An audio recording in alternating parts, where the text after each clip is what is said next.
you can do the Avatamsaka.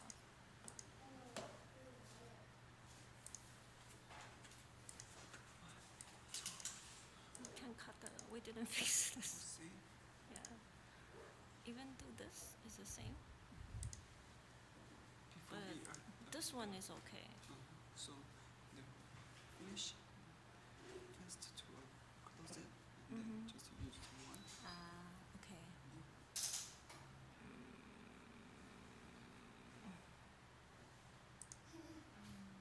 Duplicate console. Okay. Just use one then. Okay, we start streaming. Hold on.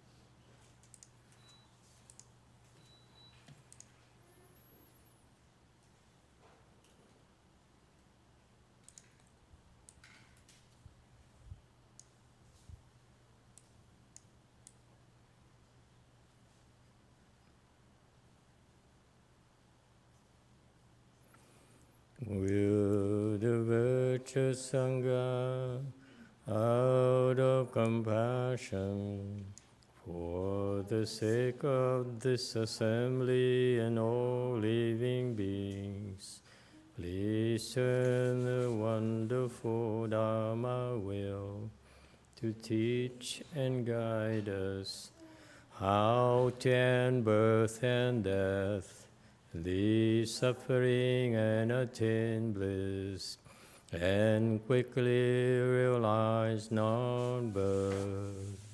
Cung thính đại đức tạng thịnh, vì thứ pháp hội cấp nhất thiết chúng sanh. Tịnh chuyên diệu pháp luân giao đạo ngã môn, như há liêu sanh thoát tư ly khổ đạc lạc, tất chứng vô sanh. Homage to the blessed, noble, and perfectly enlightened one. Homage to the blessed, noble, and perfectly enlightened one. Nam mô Sa Nan Tho Su Che Do Ye Ơ La Hơ Đi San Miao San Po To Xie. Nam mô Sa Nan Tho Su Che Do Ye A La Hơ Di San Miao San Po To Xie. Nam mô Tát Đắc Tha Tô Ya Đa Ya A La Ha De Tam Miao Tam Bồ Đà Toa.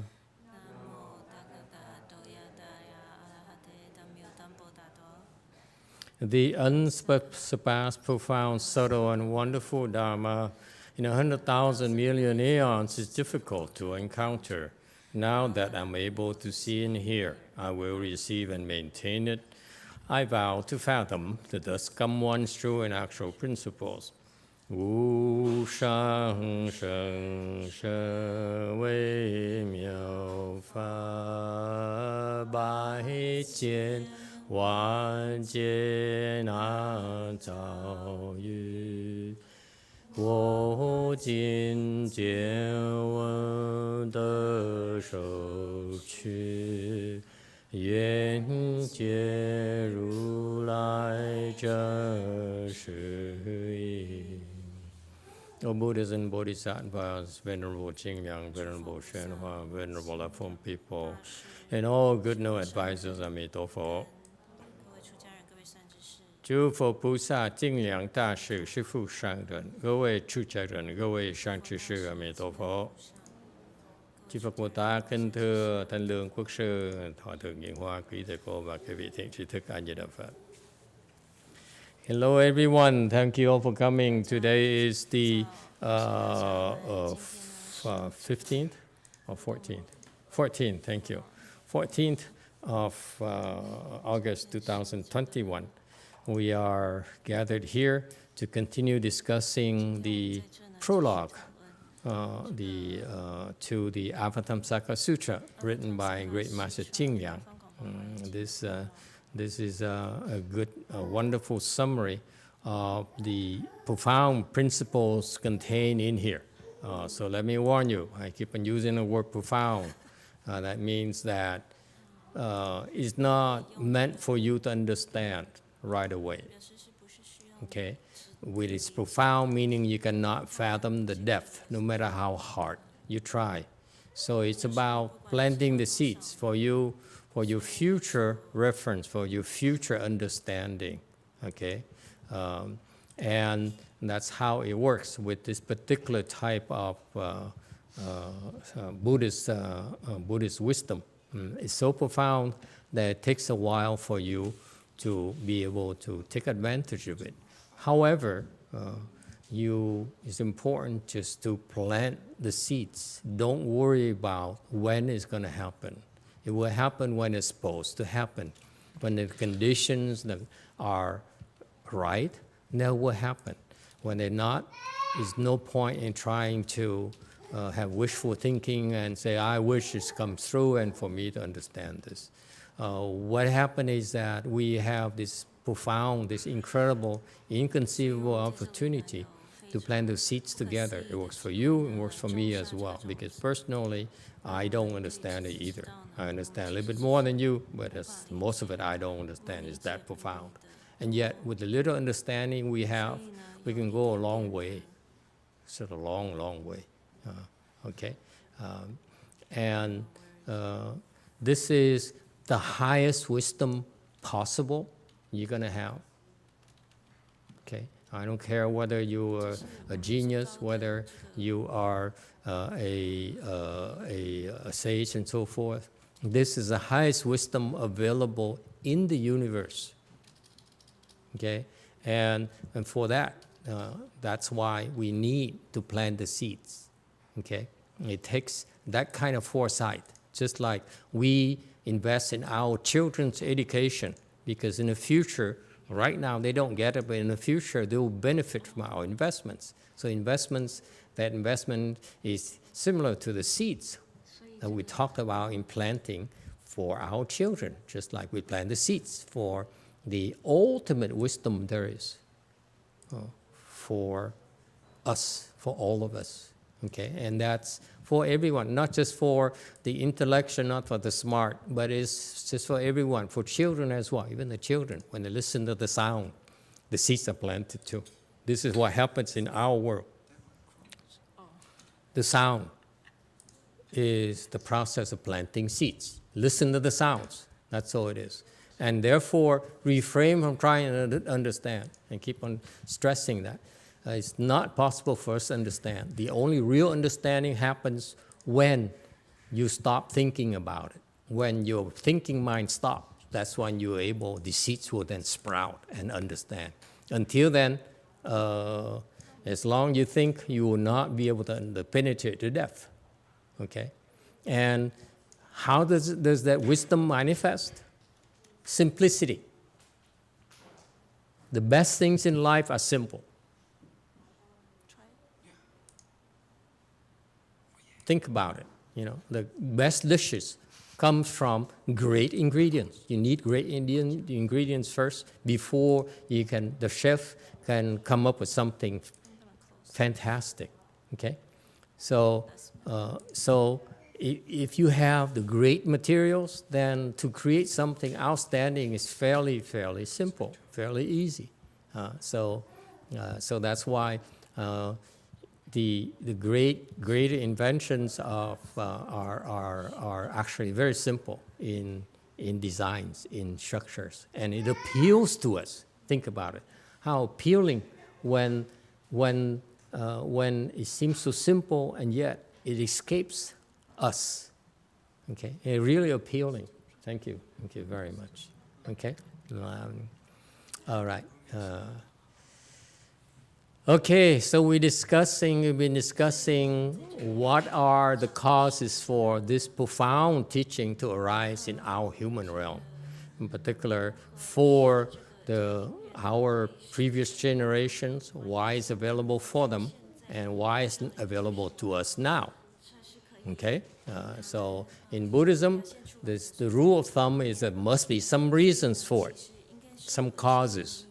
Okay, and so in slide number 65, the second cause for this teaching to arise, Flower Adornment Sutra arise, is because it's the fulfillment, because of the fulfillment of past causes.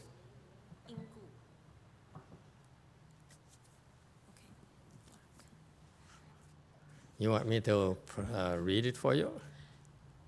第二是二筹数因故。 It sounds better when you read it. Okay, 66, commentary. So the second reason, the second cause for this sutra to be explained to us, to be spoken for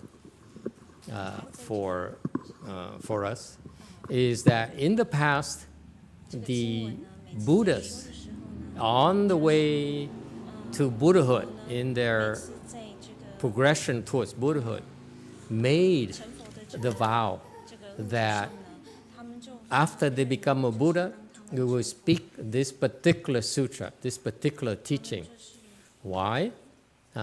It's because it's like you. Okay, you have a treasure. Are you going to simply let it disappear and get lost? If you have a real treasure, then you want to make sure that you pass it on to the next generation. It's a responsibility. And particularly, you notice that after the Buddha became a Buddha, the first thing that he did is pass on the most important treasure he has in his possession. So that's this Flower Adornment Sutra. Buddhas are in the profession of passing on their greatest level of wisdom, because wisdom is designed to benefit all living beings, all of us. Okay, and that's the most important treasure at all, as far as the Buddhas are concerned. That's why as soon as they became the accomplished Buddhahood, they said, "Whoop! First thing I do is explain this sutra." Okay. Yes, Jewel Mountain. There's a comment. Master, we cannot see you. We can't have that. Okay, now it's okay. Thank you. Can you see me now? Yes. I can't see myself though. Okay. Okay, sorry about that. Yes, thank you for reminding us. Green, please. Blue.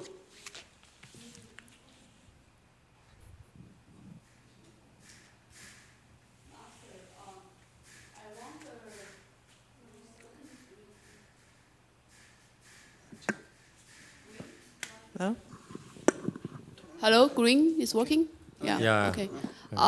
Master, I wonder, it is said that all Buddhas speak this sutra all the time. Are they speaking the same sutra? Like all the different Buddhas speak the Flower Adornment Sutra when they become Buddha, right? Yes. Do they speak essentially the same sutra? Would be horrible, wouldn't it? It's like we tune into YouTube and it's like this Buddha, he speaks the same exact thing as the next Buddha and the next Buddha and the next Buddha. How can we have that? That's what she's striving at. So there's no need for YouTube anymore. I don't know. It would be I think terrible, it's, wouldn't it? You know, I'm not going to tune into Buddha number 10 because it's the same as Buddha number 1. Is it So the what's the same? point? Is the same substance with maybe different language, different different actual text, but the same substance? It could be, but it's the same teaching. It's the same exact thing. Wow. It's no different. Maybe like the language is different. Maybe he speaks it in Greek. Somewhere another Buddha speaks in Japanese. Okay, and so forth. I'm not sure about English. But all the old languages, they're all spoken. Okay, this sutra is spoken by the Buddhas. Okay, are they the same thing? Could they be like two Buddhas speaking the same language? What do you think? Let me rephrase it. Could now you know? Could we have two Buddhas speaking the Flower and Dormant Sutra in English? What do you think? Okay, no interest in English. What about Koreans? Could you have two Buddhas speaking the Flower and Dormant Sutra in Korean?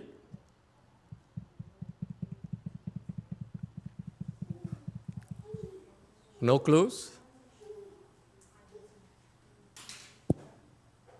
Hello, Yes, do you hear blue. us? Green, now it's green.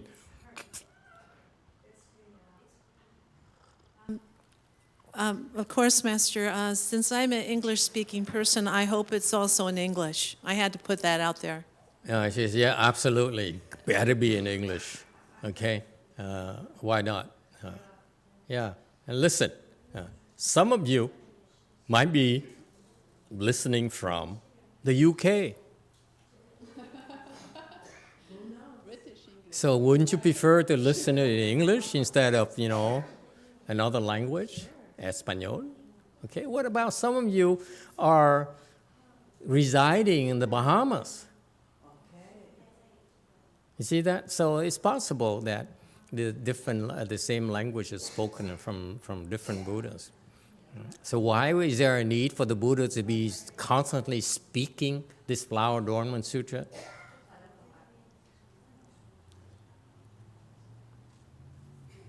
Comment from JMT. I think even if you speak the same content, the people who have affinity with a particular Buddha can accept better. Absolutely. Because you feel related. Excellent. Very good. Korea. Excellent. For example, I don't know about Korea, but in the US, if I were a Republican, I would tune into Republican Buddha. I want nothing to do with Democratic Buddha. And I feel strongly about it. Same thing, if I were a Democrat, I'd rather listen to Biden Buddha. You see? So yes, absolutely, Korea, you're correct in that. The Buddha are constantly speaking this sutra because it's tremendously beneficial to the people who listen to it. Okay, that they can absorb this quintessential wisdom, and only the people. Why they all have to speak this sutra is because only the people who have affinities with them would be willing to tune in. Otherwise, the rest, they're not interested.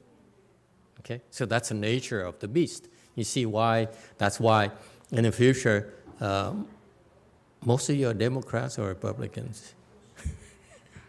You have to make a vow to speak this sutra to the other political parties. Then maybe they tune in.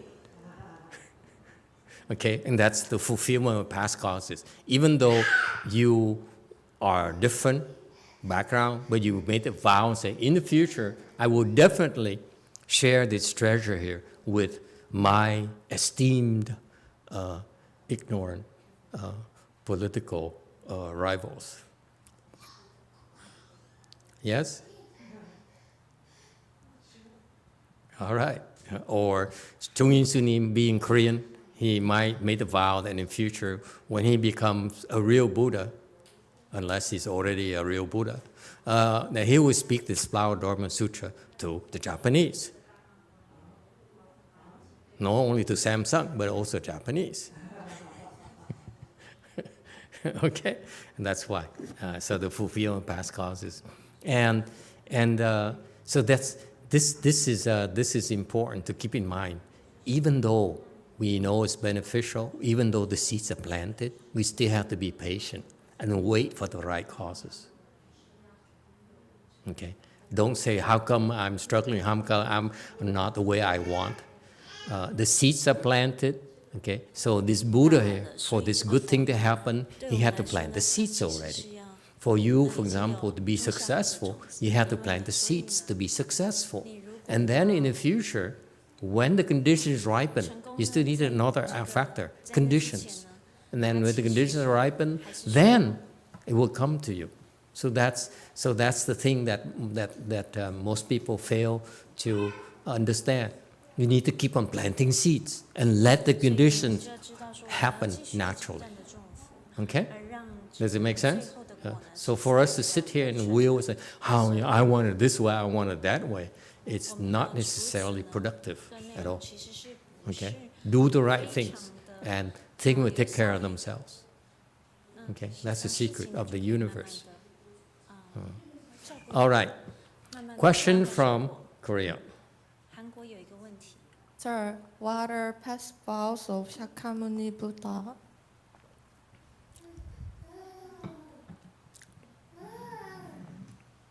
Say that again. What are past vows of Shakyamuni Buddha?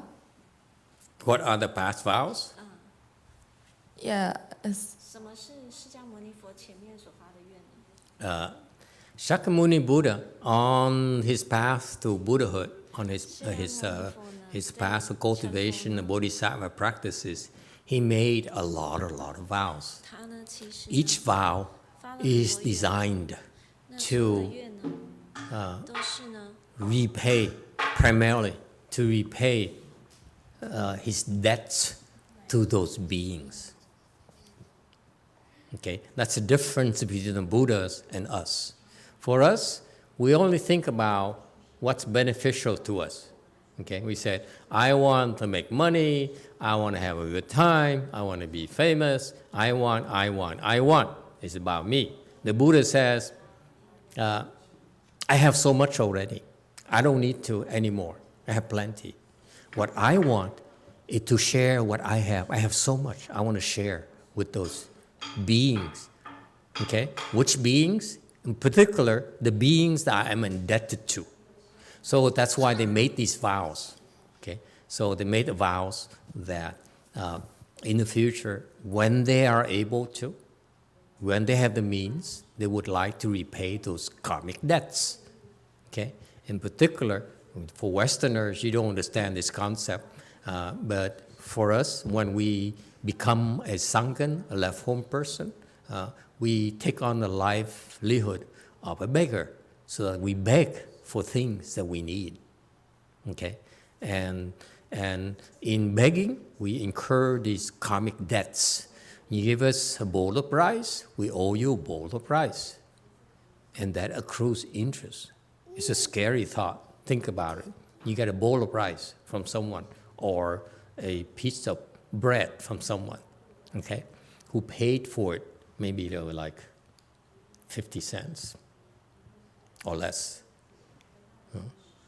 And until it's paid off, nothing free in life, folks. Let's face it. Okay, whatever you take is a debt that incurred. Okay, and the value of that is what the market value of that product, that thing there you receive. And until it's paid off, that thing there accrues interest. Interest accrues lifetime after lifetime after lifetime. And even though it's only 50 cents right now or $1 right now, but in a quadrillion years, it's worth a lot of money. Think about it. Okay, so that's why these debts are very, very heavy, are very, very big, and they're overwhelming. That's what the Buddha's, with his wisdom, he says, I owe so much to these people. It's time for me to pay them off. Okay, now I'm able to. So he would create a Buddha land.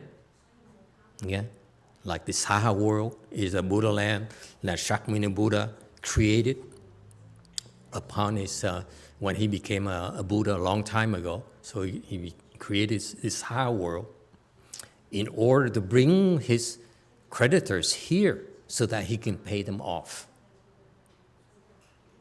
Okay, so that's why this is a staging place for Shakyamuni Buddha to repay his creditors.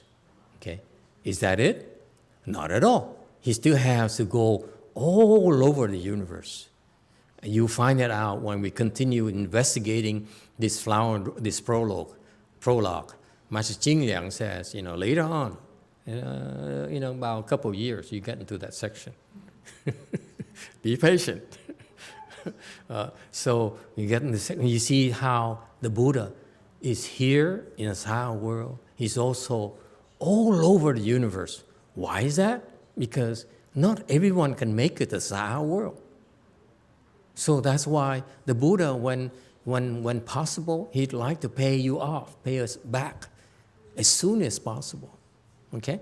And so that's why he created here, the Sahara world. He also had to travel, okay, to all over the universe to when the conditions are appropriate, to pay off the people he owed to. So that's why Buddha is very, very busy. All right? So that's what the cause is, that the real cause is here is because the Buddha owes us. And that's why they have to pay us back. Okay? And unlike us, again, they want to pay us back as soon as possible because it keeps on accruing interest. For us, we like to skip town first. Okay? But not Buddhas. Buddhas would like to pay you back, us back, as soon as possible. Okay? All right. So he says, when I am able to, I have a chance, I like to pay back this person here who I'm indebted to. So when now is ready, that's why he can speak the Flower and Dharma Sutra. This is a form of payback, by the way. Okay? Payback not only in terms of in kind, but also in terms of Buddhas don't simply pay us back. They want to give us more than they owe us. Okay, that's how Buddhas are. All right. Any other questions?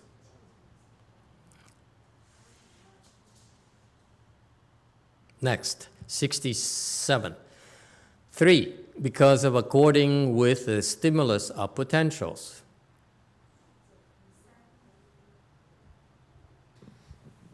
3. 顺机感故。68. Their translation is the stimulus of potentials. This is too Americanized. Okay, it's not what I feel is what it is. And that's why we are also having our translators working on this as well, in particular in the sections that are not available, the English translation not available yet. But it's okay. We need to take a stand and say, we're going to do it this way because we prefer this form of translation. Okay, in Chinese it says 顺机感. Okay, so 顺机感. So 顺机 you accord with the potential. 顺 is to accord with. 机 is potential. Okay, and 感 is to respond. The Chinese is beautiful. It's poetic, if you will. It's so poetic, but it's very, very, very powerful. He says, based on your potential, meaning what? Let's be practical. What is based on your potential? Blessing somebody? Anyone else? Can you relate it to me in a form that even most people, including children, will understand? Huh? Seeds? Uh-huh. What about how big your suitcase is? That I can only give you so much dollar bills that you can carry in your suitcase. Huh?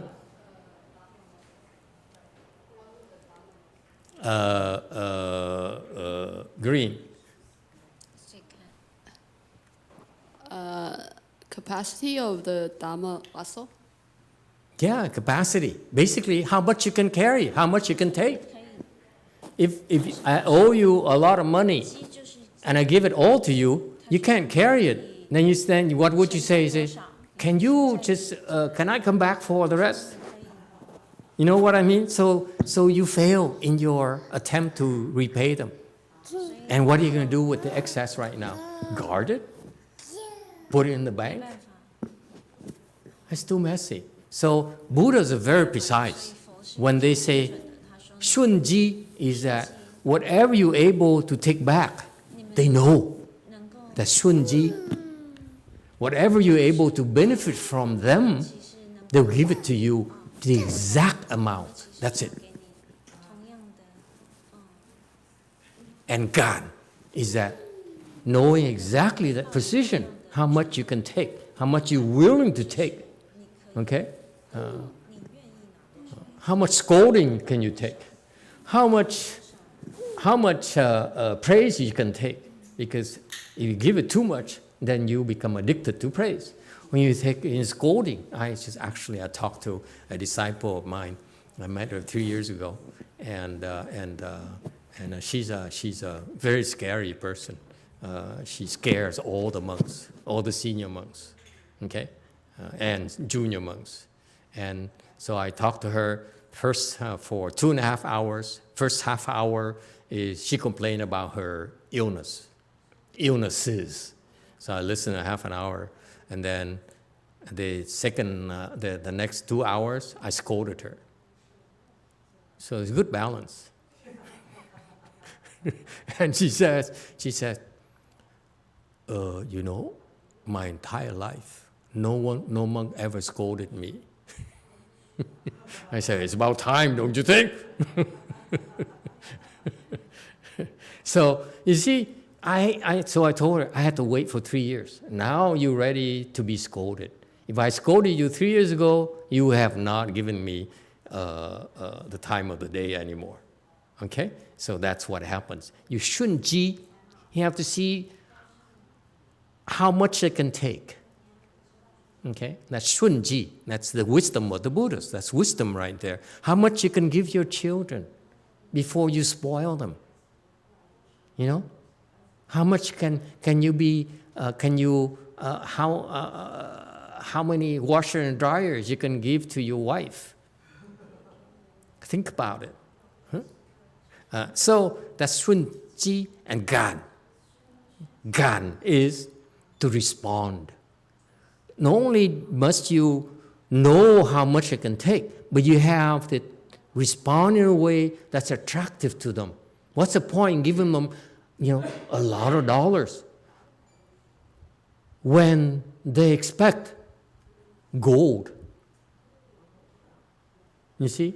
So you have to, gan is to accord, to give them appropriately things that they want. Okay, not just their capacity, but also what they want. So the gan is the shunji is according to their capacity to take, and gan is to respond to what their desires, if you will. It's how scientific it is, Tom. The Buddhas really are. They don't force, measuring instruments down people's throat constantly. Let me see how much I can give you. Okay? No, it's the gan is they flexible. They respond to you, whatever you can take. When you give people massage, honey, you have to know, sometimes how much pressure you have to squeeze harder. Okay, increasingly harder, and then you ask, is it too hard? Can we go to an ice cream parlor after this?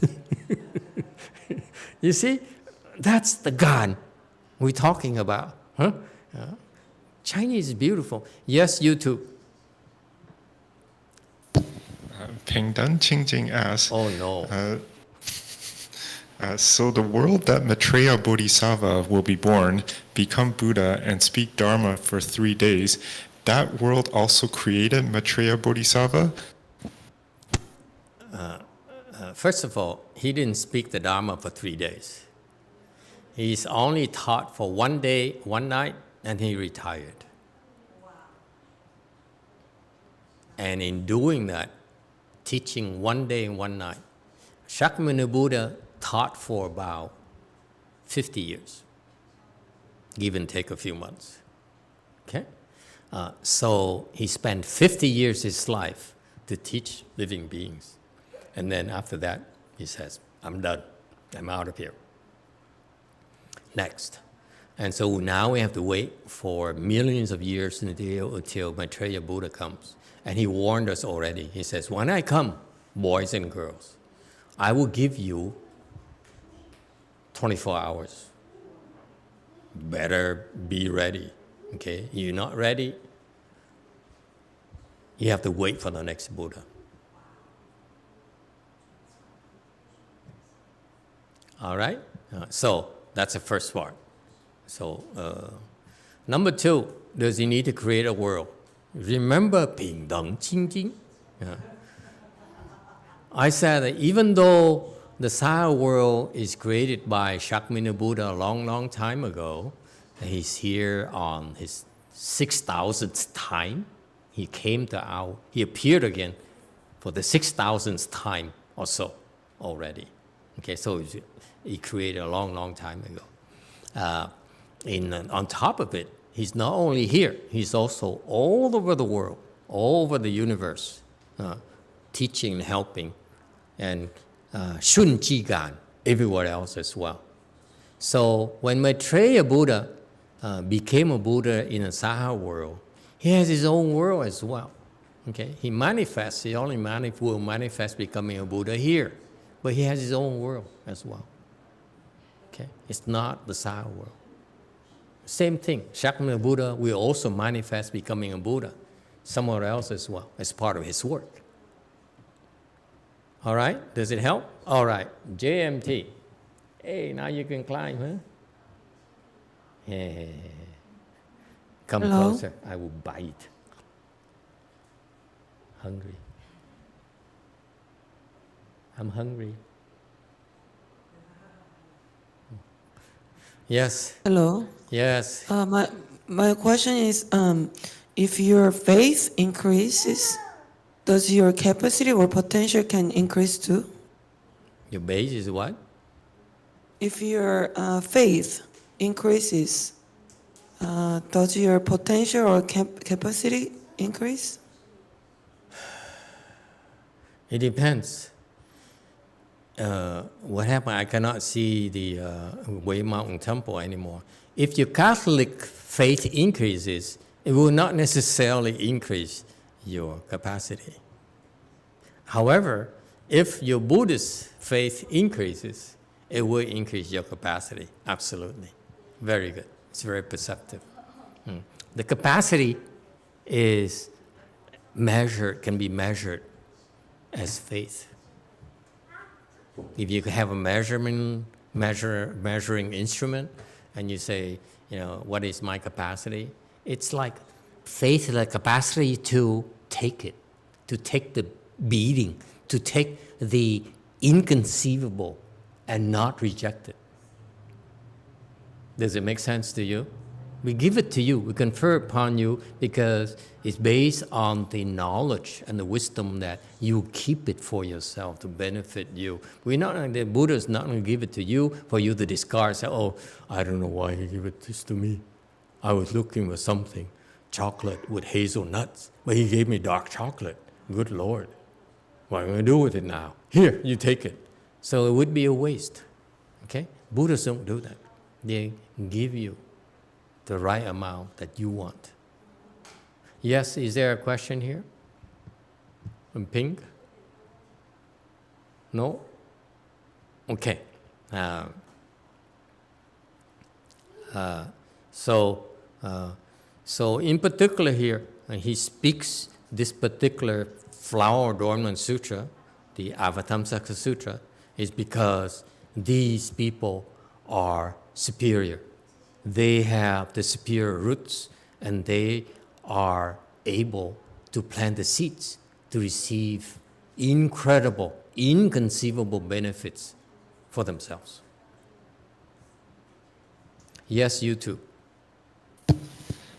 Daniel asks, if your blessings increase, then your capacity also increases? Not necessarily. I give you an example, like for you Catholics to see. Let's say your blessings increase. Let's talk blessings, equate blessings as gold. You have a lot more gold. Okay? Your capacity refers to your ability to store the gold. Okay? So what happens, for example, your capacity can store so much so now you have a lot of gold lying around for others to pick. So it doesn't mean that your blessings increase at all, whether when your capacity increases. All right? Yeah. All right. Moving on. 69. 4, to act as the root of the teaching. 4. 为教本故. Okay. The Chinese is very concise. He says, for the sake of the teaching, 为教 is for the sake of the teaching, 本 is root, so that's correct. Okay, it's very concise, but that's the Chinese style of explaining it. But it's also can be explained as to 为 as a verb. Okay, that you establish the teaching fundamentals. So that's the nature of the Chinese. You can explain it in whatever is suitable to you. But I do like the acting as the root of the teaching. That's proper. Okay. All right. So that's fine. So what it means is that this is the core. This is the source of all the other teachings. This wisdom here is the mother source of all kinds of wisdom. Let me tell you what it means. It means that once you have the seeds planted for this, okay, and your wisdom will naturally evolve and get bigger and bigger and deeper, okay, there's nothing that you cannot understand. There's nothing you cannot not achieve. That's how profound it is. All right?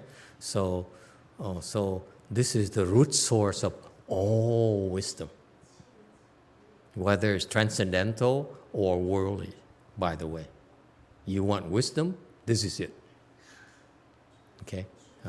You want the best wisdom possible? Plant the seeds here.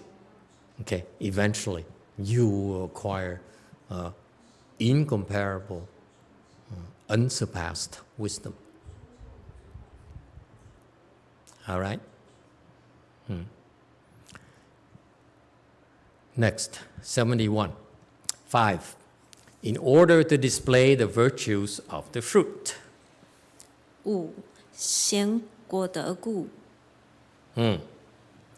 72. Fruition, either way is okay. Some of the Westerners, the non-Asians, they say, they prefer the notion of fruition, like a Buddha fruition, Bodhisattva fruition, great man's fruition, okay, results, okay. But the fruit here refers to also in the Chinese culture, you have the seed and the fruit, okay? So that's the association. So the seeds are the causes, and the fruit are the results. So either way is okay. I, being Asian, I prefer, I have no problem with the fruit, but for those of you from a Western background, you could use a fruition as well. Then you don't want. Then you use the fruition with the woodwork as well. So here, in order to display the virtues of the fruit, this Buddha position, this Buddha state, is a state of great wisdom. What is wisdom? Wisdom is not in the terms that you measures like the superior designs, okay, of let's say of a iPhone, okay. Is that okay? Or shall we stick with the Google stuff, Android stuff? Okay. I'm kidding. The point here is that this results of the superior fruit here, the superior results of your hard work, of your superior investments, is a fruit that has that manifests itself as virtues, okay, superior virtues.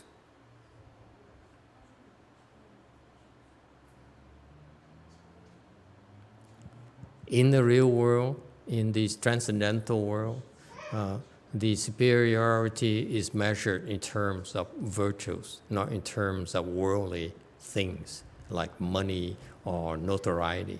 Okay, the superior, the bodhisattvas, the superior Buddhas, okay, are incredibly virtuous people, and that's the appeal of these successes, because virtues are tremendously appealing to everyone. That's what's amazing about it. You're rich or famous, you still have detractors.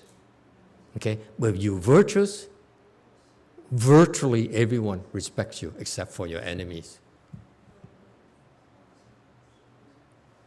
Okay? So that's why he says the virtues of the fruit, meaning that when you become a Buddha, okay, this is what will make you a superior person as compared to now.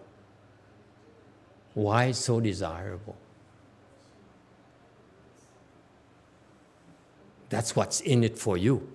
The superior virtues of wisdom. Okay? The virtues is something that makes everyone feel good about.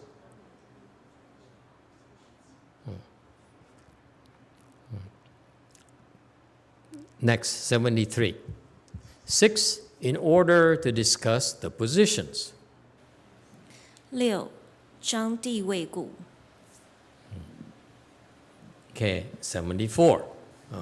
One of the causes of the Buddha's explaining this Avatamsaka Sutra, another name for a flower adornment sutra, a Sanskrit name for it, okay, which means flower adornment, is to discuss the positions. What positions? First of all, discuss here is from a Chinese chang, is to shed light on, to clarify, to praise. Okay, and so he says, I'm gonna glorify, I'm gonna clarify, I'm gonna praise these positions. What positions? Positions are the sagely positions. Okay, why so advantageous for us to get there? Why so why it's so admirable that we want to walk this path. Okay, you maybe are quite a ways from that Buddha position, but until then, along the way, you have these beautiful, beautiful achievements that you can elevate yourself to until you reach the ultimate attainment possible. Okay, so they're setting the standards. Okay, so they say for where we are right now, we go into these dwellings. Okay, the 10 dwellings. When you start practicing, 10 dwellings, the 10 conducts, 10 transferences, the 10 grounds, and then equal enlightenment, okay, and then wonderful enlightenment, something like that. And so this sutra is the official documentation of those steps, those positions of increasingly elevated positions.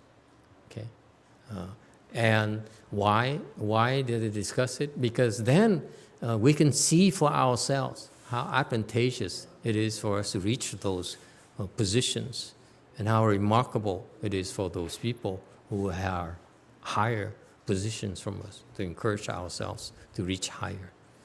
Okay, and ultimately, for Buddhas to speak this Dharma here is to greatly benefit the sages. Okay, and so we understand what sages are, what sage wisdom is about. Okay, how transcendental it is, how wonderful it is that to be finally reach those positions and finally be free of all this pain and suffering that are overwhelming for us. All right? So that's why we want to discuss these positions, how desirable these things are. 75, while you're flying through these things. 7, in order to speak of supreme conduct. 7说圣行故。 76, commentary. They speak the sutra is in order, another translation, or to speak of superior conduct, okay, not supreme conduct, okay. And I happen to believe that the superior is better, because I don't like supreme. Supreme seems to has a derogatory, you know. Yeah, I'm supreme and you're not. Okay, yeah, I'm supreme patriarch. I'm supreme monk. I'm supreme nun, instead of just another better monk, a better nun, for real, you know. Instead of saying, I'm so different, I'm so far better than you. So this is what the teaching is about. It says the superior or the winning conduct. Superior is this more winning style of practice. Okay, this is what better people, how they behave, what they do, what the superior people do. Okay, and superior is a winning style. Okay, you're actually on the winning side. It's desirable, okay, for most people, and it's also beautiful. Okay, don't think that this is about so transcendental, so impractical. Actually, part of wisdom, it is beauty. It is so desirable. It's so wonderful. That's why it's so attractive to people. The people, especially, for example, when you get to become a bodhisattva level, where you have real wisdom, you're enlightened. They call the enlightened groups of superior people. They are actually, believe it or not, they actually appreciate beauty more than us. They love beauty. They appreciate beauty. And that's why they're so attractive. They're so captivating, because they embody beauty of the mind, beauty of aesthetics. Even power is beauty. Okay? Everything about them is beauty. It's fantastic. All right? So it's beautiful. That's those states. Okay? So why speak of spiritual conduct? Because it's winning. You're on the winning side. Because it's highly desirable. You'll be hard-pressed to find something else more worthwhile than this. And finally, it's beautiful because it's fun. It's inside. This appreciation inside. You say, wow, this is beautiful. Like you look at a painting, look at a flower, look at a sunrise. This happiness, the wells up inside of you is yours. Okay? It's irreplaceable.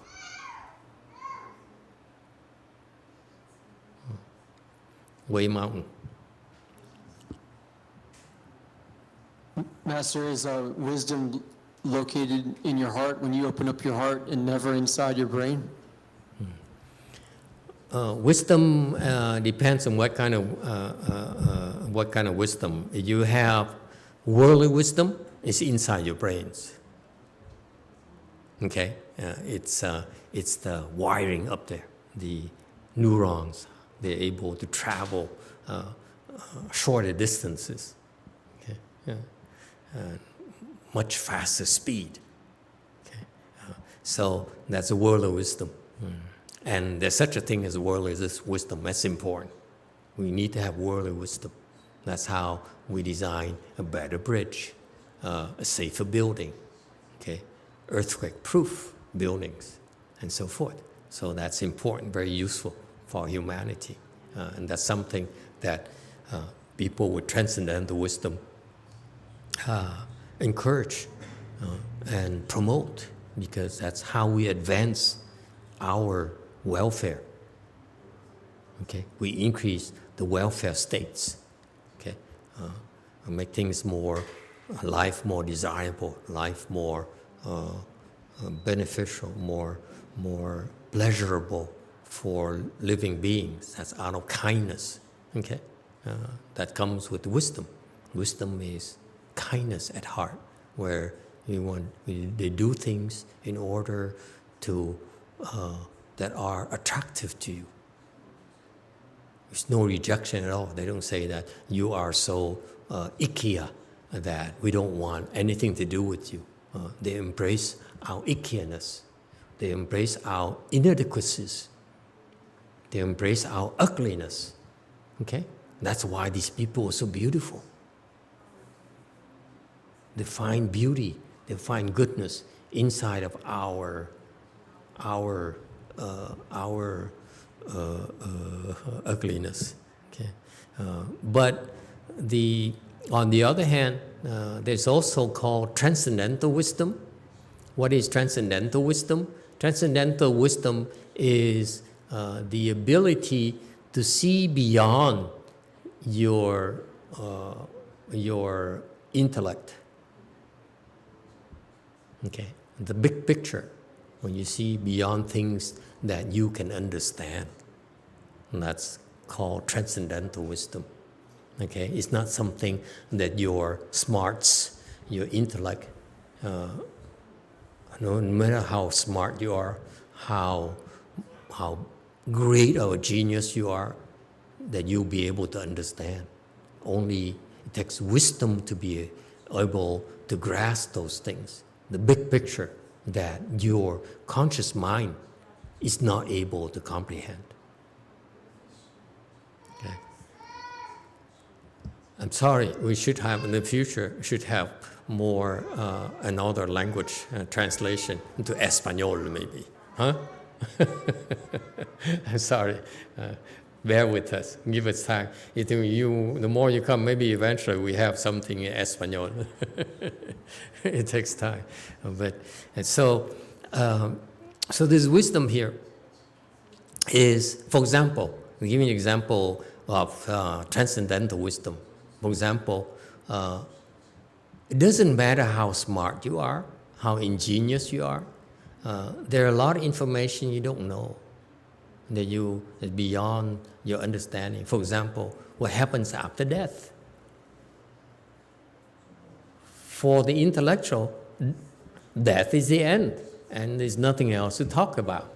Actually, if you have transcendental wisdom, you see that actually death is actually a transition phase for 49 days, approximately, to another life. Okay, and that's it's not something that can be measured scientifically. Okay, and that's why people with wisdom, like the Buddhas and Bodhisattvas, they see that. They said, hey, guys, I hate to tell you this, but after death, there's a lot more going on than you realize. Okay, and if you are not prepared for this death, this thing called death, you're gonna regret it. Okay, I guarantee you, you'll be sorry. You will be, in shock, and you'll be helpless. Okay, for what happens, what comes at you after you die, after you take your last breath. Okay, and that's a gift right there. For most of us, the first time we hear it, we won't believe it. But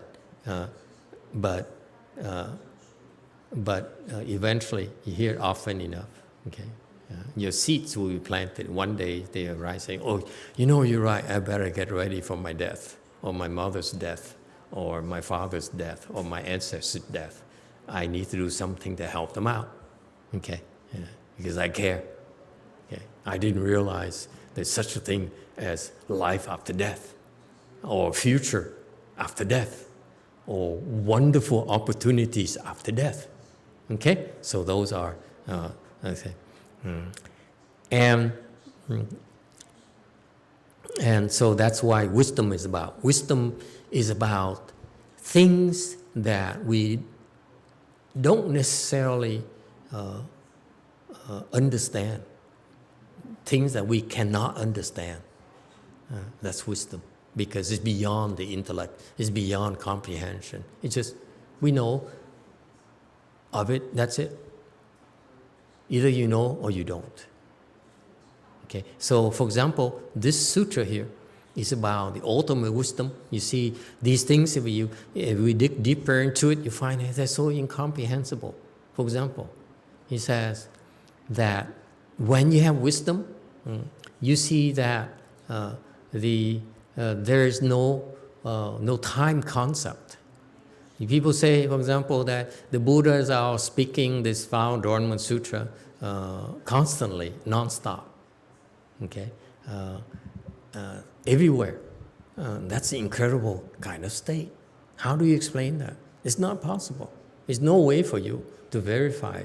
When you say everywhere, how do you scientifically prove it's everywhere when you don't even know the extent of what everywhere means?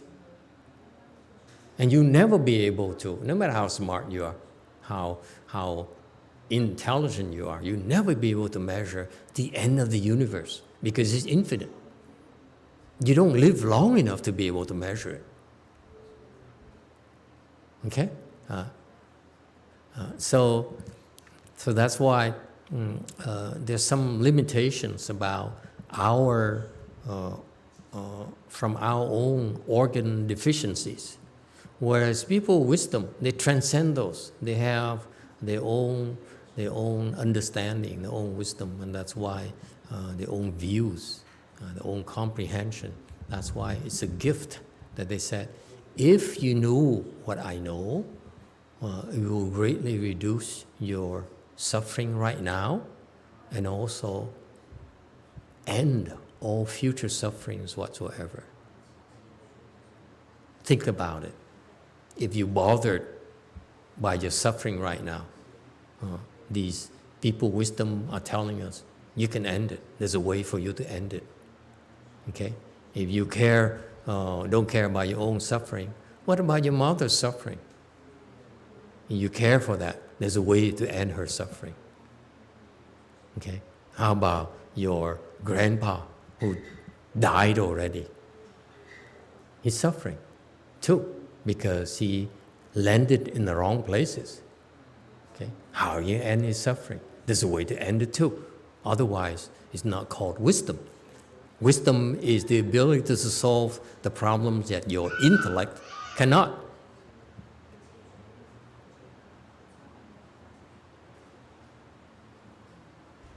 Okay, so that's wisdom.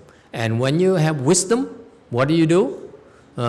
When people who have wisdom behave differently than we do.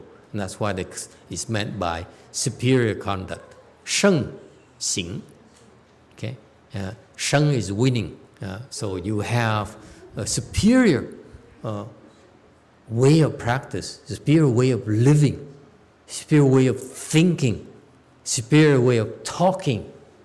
That's what we're learning. Okay? Your wisdom will manifest in those various types of behaviors, if you will.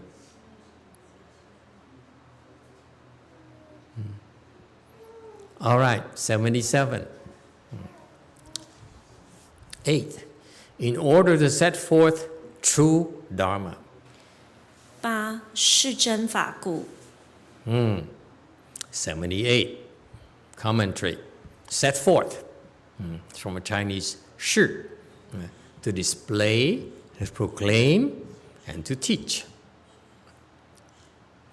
Okay? So, because you can't measure it.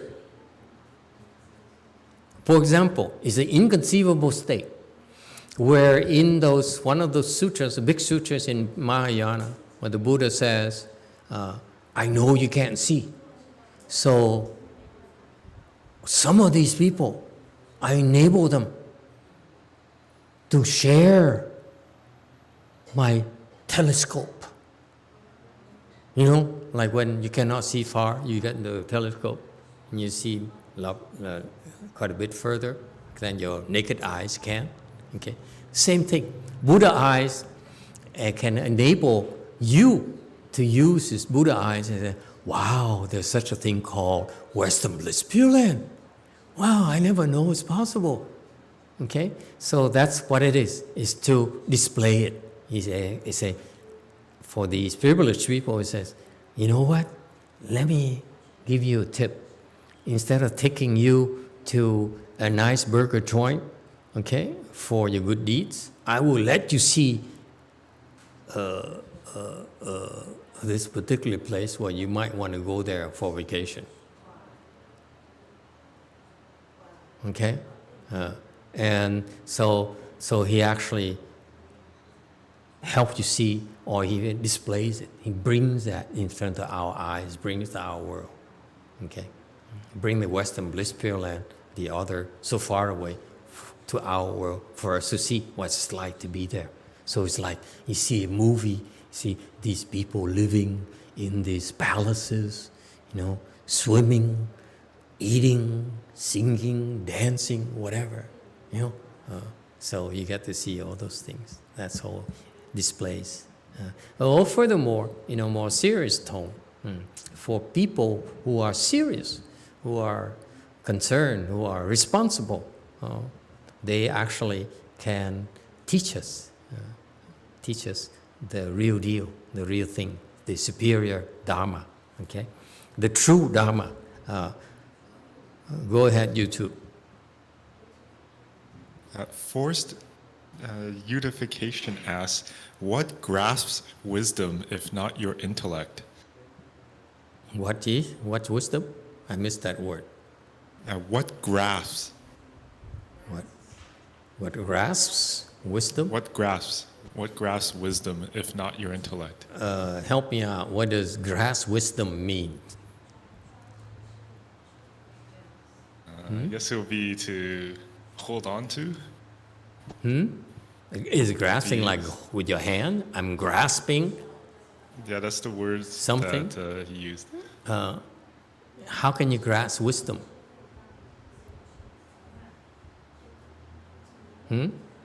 So repeat the question again one more time, please. This person is not Buddhist, that's why it's a fair question. And so we need to understand where it's coming from. He said, what grasps wisdom if not your intellect? What grasps wisdom? Okay. I think the question means that how can you access wisdom unless it's through the intellect? Because for us Buddhists, you cannot say, I'm grasping wisdom, like I'm grasping my sister's hair and yank it. Okay? No, you don't talk like that about wisdom. Wisdom is nothing you can grasp. Okay? YouTube answer. Oh, thank you, Lord.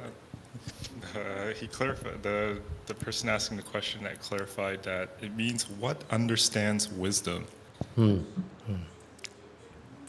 Wisdom is not to be understood. Okay? Wisdom is something that you have or you don't have. It's not something it's meant for you to understand. Okay? Wisdom is like this. You have wisdom, you know, like instinctively, you know that you don't do that, or it's the right thing to do without thinking. The intellect, why is that? Here's the difference. The intellect is linear. The intellect is deductive. You have to go from point A, deduce from point A to point B, which produces C, D, E, F, G, and so forth. So you can see it's linear by nature. It's deductive. Okay? So it's one-dimensional, two-dimensional, you will. Okay? That's it. You can do no more. X, Y, that's all you got. Okay? It's two-dimensional, whatever, it's linear. Okay? It doesn't matter how dimension you want to define it, two-dimensional, three-dimensional, four-dimensional, nth-dimensional. It's still linear. It has to be deductive. You deduce from one point to the next. A implies B. That's sequential logic, okay? Deductive logic. However, wisdom is multidimensional without any deduction, okay? So wisdom, if you will, is equated not to the intellect but to your instinct that you have already. You have this instinct that, she's upset at you. Your wife, I'm referring to, that she, okay? Or you feel this person is angry at you.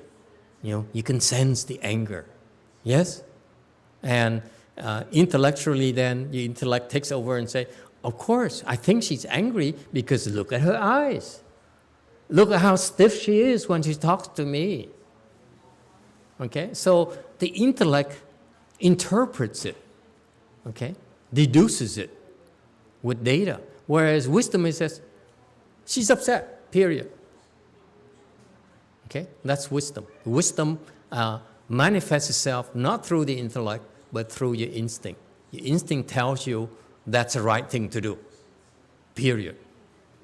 Okay? And that only can happen because your intellect stops functioning. If you want to solve a problem and you insist on going sequential, okay, then keep thinking about it. You are confining yourself to results that's only producible via the intellect, via deductions, via inferences. Whereas if your problems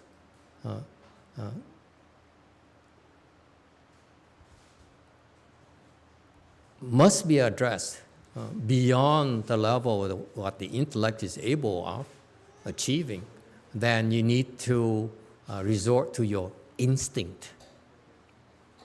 Okay? Instinct, unlike the intellect, is not is not based on deduction. It just comes at you all at once, depending on your level of wisdom. Boom! These multi-dimensions came. These many facets of the diamond of you came. Okay? And so the deeper your wisdom, the more of the facets you're able to see. Okay? Instinctively, instantaneously, And then you use the intellect to explain it to others. So it's two different phases. The wisdom is the one that you know the answer to, and the intellect is what you use to explain to your wife, justify to her why you need a nicer car. And no new washer and dryer. You see? So that's the difference, okay? The wisdom is an instinct, or the real wisdom is much higher level than the instinct, but that's instinct is one aspect of wisdom that is instantaneous, non-deductive, okay? And it comes, especially for those of you who meditate. When you meditate, you learn to stop thinking. When your thinking stops, when your intellect stops, that's when this wisdom comes to the fore. What happened is that, by the way, those of you who are smart, who are intellectual, who are so proud of your intellectual prowess, especially the professor in Toronto, your intellect is confining you to a very small range of comprehension, whereas your wisdom enables you for basis as big as the universe. If you have the Buddha's wisdom, that's a domain is a universe. All right? Yes, Green. Master, I have a question in regards to instinct. When you talk about wisdom, and you say we can't use our intellect, it comes in to us a different way. How do we develop, or how do we trust our instinct? Excellent. Good question. The answer is, I don't know. I'm no woman. I think it's only confined to women. Men, we don't have instinct. Tuan, what does your instinct tell you about this question? How can you develop this instinct here? This nonsense called instinct, the female intuition, if you will. I use, excuse me, no offense. In my younger days, it's female intuition. You know what I mean? That female, that my wife, my ex has this female intuition. Yes, sir. How do you explain it? How come they have this female intuition and we don't? Serious. This is a very serious question. Yeah. Think carefully. Why is it women have more instinct, more intuition than we do? Why is that? Tuan, quickly. Yes, Master. We don't have all year. Because we think more simple than a woman. You think more simple? Careful, my boy. No, Straightforward. Oh, you are bad. Okay, the rest of the men here available here and online, please help mankind here. We don't want to offend the better half of mankind. Why is that men have a tendency? This is I'm trying to make a point. Why is that men are not prone to the men's instincts are not as sharp, as good, as sensitive as the women? Why is that? And I'm not trying to kiss up to them, okay? You know, I'm a racist and I'm a male chauvinist pig and all those things. You know, we all established it for 15 years already. No surprise, okay? But truth be told, women's instincts, intuition are stronger than ours. Why is that? Doesn't it bother you?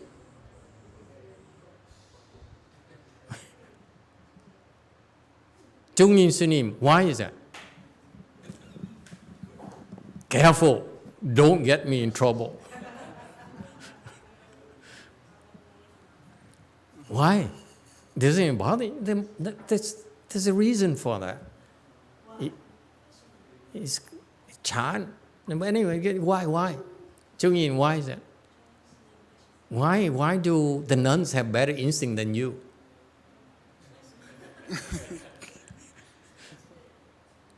For those of you who are not here, Chung-in is a Korean monk. And he used to be in the Marines, Korean Marines. Okay, Wei Mountain has a question and an answer from Korea later. Yes, go ahead, Wei Mountain.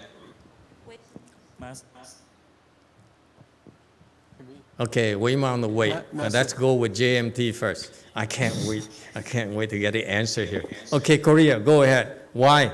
Why is it women have better instinct than men? Why is it nuns are much faster than monks? I Initially. guess men used to think more than women. They think more, and the women is more. They live their emotions. So I think that's why they get to the instinct feeling more. Careful, Easily. you only have women there. You're very brave, That's my boy. acting. I would never do what you just did. You one there by yourself, you don't even understand the language. How do you know what they will? We won't put anything in your food tomorrow. Xian En, she said, I'm going to make you pay. Be careful. Okay. Yes, one moment. Let's have Wei Mountain. Now, this guy is fearless. Master, I think men are confused when it comes to women because they have relied and built up the strength of their intuition. It's like a If skill. I just understand what Jesus said, he says, men are that way because they're confused by women.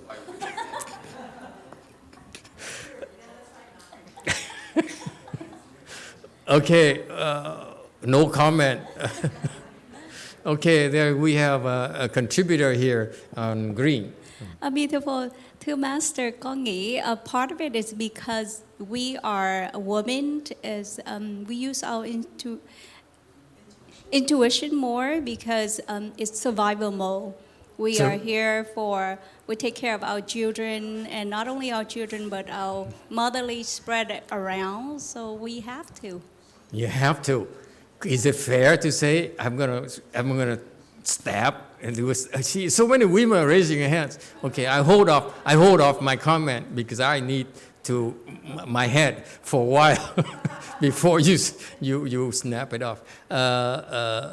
Yes, Pink.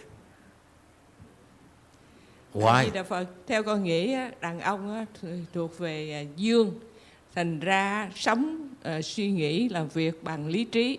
Phụ nữ thì về âm, yếu đuối hơn và thường sống và quyết định bằng tình cảm.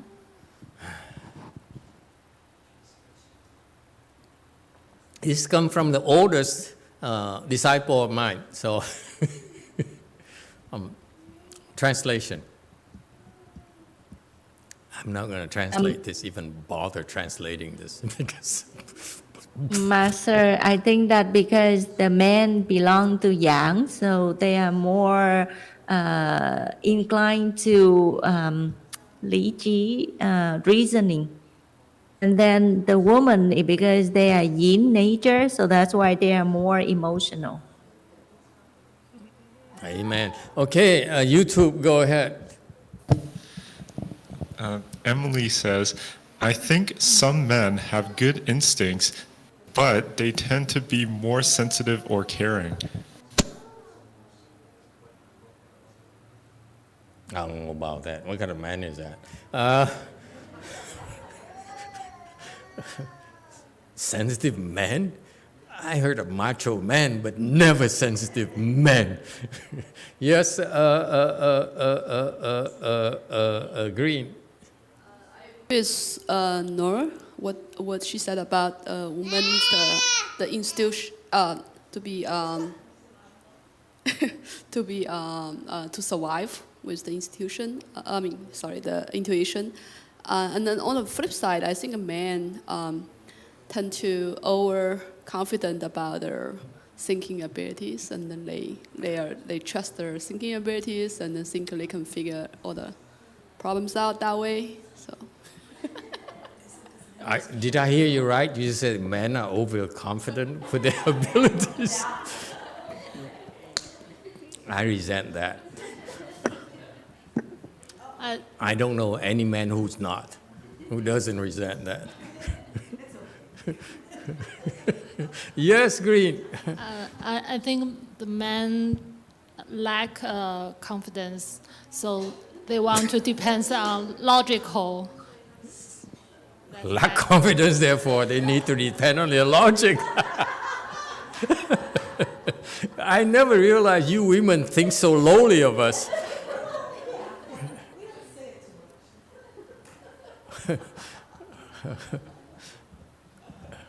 I'm speechless. Come on, man, come to my rescue.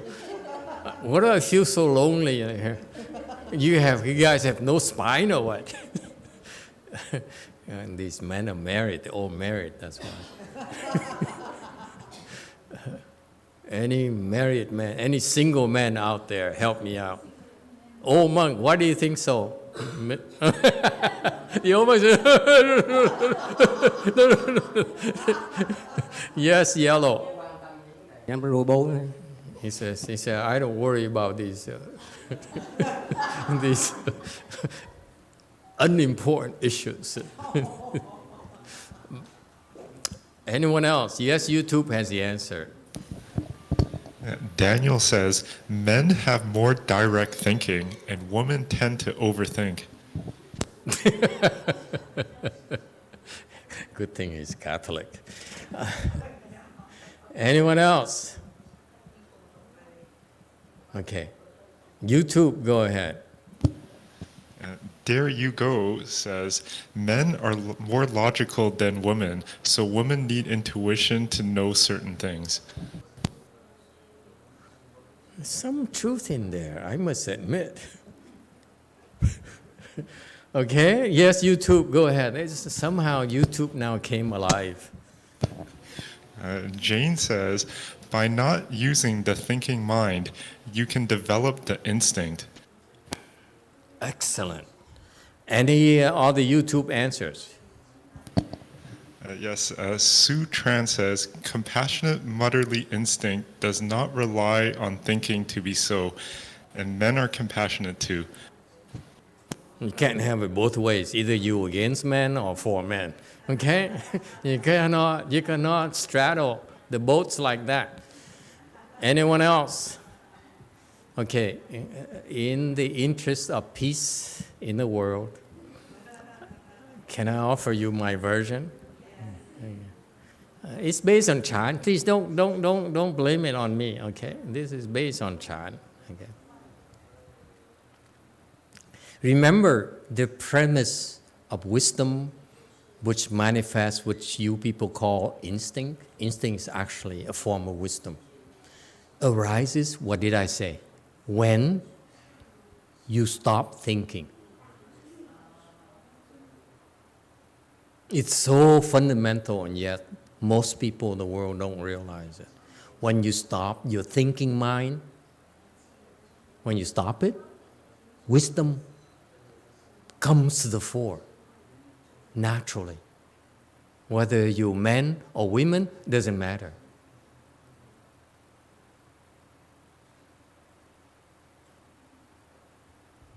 Okay? So that's what the Chan people know, that the Chan people understand. Because when we teach you Chan, we teach you, we train you to the point, to bring you to the point, that's our objective for teaching Chan, bring you to the point where your thinking mind stops. Then you say, whoa, I didn't realize I can see, I can think differently than before. When you get that point, then we can tell you, hey, by the way, now you can understand. Let me tell you, open your eyes. You can also see this. Because these people who are thinking, they cannot. You see that? So that's why we have to wait. We say, we simply bring you to the point where your thinking mind stops. Then we tell you, listen, now you can begin to use your instinct to solve your problems. Much better, much faster. That's the advantage. Okay? That's why we tell you, hey, now you can stop your thinking mind. Use it to solve your problems. You have insights that you didn't have before. You have the kind of insights that people who depend on their thinking mind cannot have. Period. Because why? Because their thinking is linear. They cannot, because they need to have some basis for their deductions. Without the basis, they lost. Whereas your instinct needs nothing. That's why it's superior. Instincts or wisdom are superior to thinking mind. So far, so good. You have no dependency. Now the old monk is interested. Safe grounds. Yellow. A Di Đà Phật. Con có cái kinh nghiệm mà như thầy mới nói đó. Cách đây khoảng lúc con còn chưa xuất gia đó, thì con thích đọc sách thiền. Thì những người mình ta đi 5-7 dặm người ta tới các thiền sư đó. Thì các thiền sư hỏi chứ các pháp gì rồi một quy về đâu? Thì cái người hành giả vừa suy nghĩ là bị đánh mấy gậy đuổi ra. Không trả lời, đuổi ra, đi công cốc đi trở về mấy dặm, 10 dặm để trở về nhà. Thì con có cái nhận xét là mấy ông thiền sư làm phách. Người ta hỏi Phật thì Phật nói đàng hoàng, hỏi mấy ông thì không trả lời, còn đánh người ta. Thì nói như thầy mới nói là phải ngưng suy nghĩ đó. Cô nhận dịch đi. Master, before I were shaved my head, become a monk, I used to like reading a lot about chant book, and then there were some story that there's a student that walk about 5 to 7 miles to go to see a chant master and asking, so all of the Dharma will come to one Dharma, and then where the one Dharma will go to. And then this student, not only he cannot get the answer, but he was beaten by the chant master. Then I read that, and then I felt like, how come the chant master was so cruel? The Buddha have a lot of compassion. He will not do like that. And I felt like these chant monks, they are so arrogant. Thì cái kinh nghiệm đó xảy ra khi con đi tu với thầy cách đây khoảng 5 năm. Thì cái câu đó nó quên lâu rồi, không còn nhớ nữa. Nhưng mà một bữa đang ngồi thiền với thầy ở Lư Sơn Tự cách đây khoảng 5 năm. Thì đang ngồi 1 tiếng đồng hồ đó. Thì thình lình chiếc xe mô tô của ai sửa nó chạy ngang cái bên hông chùa, cái âm thanh rất là lớn. Giật mình một cái thì tự nhiên cái câu trả lời đâu nó bất ngờ nó tuôn ra. Các pháp quy về một quy về tất cả, sắc thức thì không, thức thì sắc. Không thì nghĩ mình quên hồi mấy năm không biết ở đâu, vậy nó bùng lên một cái như vậy. Và bây giờ sau này những cái con phát trên này, con thấy núi thấy sông này cũng vậy đó. Xin hết. So time passed by, I kind of like forgot about that story. And then 5 years ago, one time when I was meditating with Master at LMT, Blue Mountain Temple, and suddenly there was a motorcycle that I drove by the temple was so loud that I was they struck me and brought me out of the meditation state. And suddenly I remember about the story, I remember the principle. So all the Dharma will lead to one Dharma, and one Dharma is actually all Dharma. So the form is actually empty, and empty is form. That's how I understand. Okay, very good. That's correct.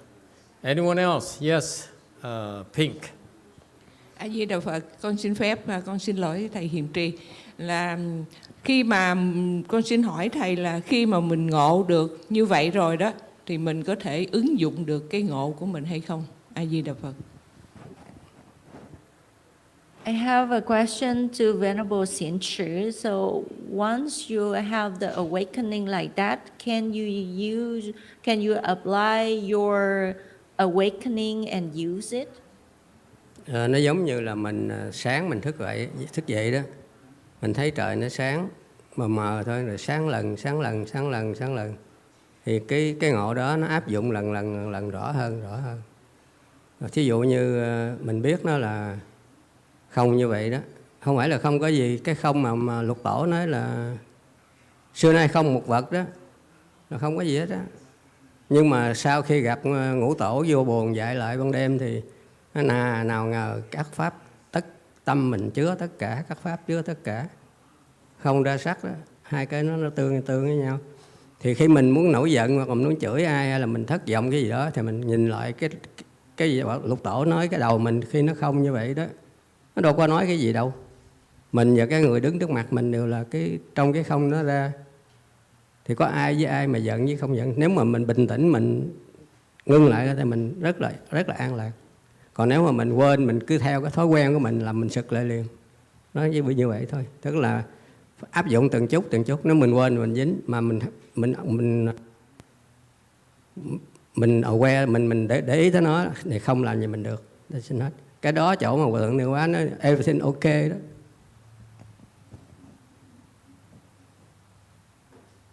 So the thing is like you can apply it a little bit more and a little bit more every day. It's similar to the day, like when the sun rises. At first it's a little bit dark, and then when the sun rises more and more, and then the day is getting brighter and brighter. So if you understand about emptiness, it's not about like it's nothing, but it's similar to the emptiness that the sixth patriarch aware. And then after the fifth patriarch explained the Dharma to sixth patriarch, and suddenly he aware that, oh, I didn't know that this mind contain everything. The Dharma contain everything. So you can use it to apply, like for example, if you get angry at someone, and then you remember the teaching of sixth patriarch, and then you say like, oh, there's no, everybody, the people are empty, so there's nobody for you to get angry. If you aware of it, you stop, then and you don't get angry anymore, and then you will feel peace and bliss. But if you let your habit energy drive you, then of course you will be suffer. So same thing, you can apply the principle a little bit day after day. It's similar to what Master YongHua say, everything is okay. Tôi có cái kinh nghiệm nữa là lúc tôi ở Trung Niên Trì đó, hồi cái ngày Black Friday năm 2008 á, thì tôi dự 2 ngày theo Phật thất tại Sacramento. 4 giờ khuya dậy lăng nghiêm thập chú, rồi là cứ 4 cái quay nghi, đi, đứng, ngồi, lại Phật, Nam Mô Di Đà Phật thôi. Thì ngày thứ nhất cho đến 3 giờ chiều, lúc mọi người và thầy cùng đang đi khánh Nam Mô Di Đà Phật vòng theo đại tràng đó, thì nó cũng strike một cái vực như vậy đó, bất thình lình nó đến rất là nhanh, là tất cả vọng tưởng nó dừng lại hết, không biết nó ở đâu. Bây giờ còn cái tiếng Nam Mô Di Đà Phật thôi. Thì tôi cũng thắc mắc là có nên bỏ luôn tiếng Di Đà Phật cho nó trống cái không nó không. Thì 5 năm sau tôi gặp lại vị thầy đó, thì ông nói là phải giữ cho đến khi chết, như cây gậy vậy đó, phải Nam Mô Di Đà Phật. Nhưng mà cái không đó nó kéo dài cho tôi 3 ngày. Không có thấy một cái phiền não, cái không dẫn nổi lên cái gì, chỉ trong đầu mình cái khoảng không, chỉ có Nam Mô Di Đà Phật nó còn thôi. Thành ra vị thầy đã nói là tôi nhập định trong lúc đang đi niệm Phật trong 3 ngày đó đó. Thì cái không đó giờ mình suy nghĩ coi nó có cái gì trong đó, mình chửi hay mình giận hay mình thương ghét. Và cái hỏi hồi nãy là tình cảm, nhiều tình cảm ít cái gì trong hỏi. Xin hết.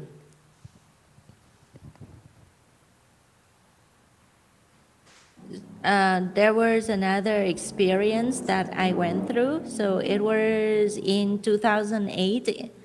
That's when I attended a Fochi in Sacramento. That is like the Black Friday, when I was circumambulate and recite the Buddha's name. And suddenly all of the false thought died down. everything disappeared. I only hear the word Emitofuo. And then I was wondering, do I need to let go of that sound Emitofuo and then make everything empty or not? But I didn't have a chance to ask until 5 years later. I asked that master, and then he told me that I need to keep the sound Emitofuo until to the point that I die. And he explained that I was enter samadhi for that 3 days. So no false thought arise at all. What in my mind was just Emitofuo. And when you are in that state, there's nothing in there. So who is the person for you to love or hate or whatever? Very good. Wei Mountain has a question. So, Master, is that like a 万法归一，一去哪里就是回去万法里边啊，是不是？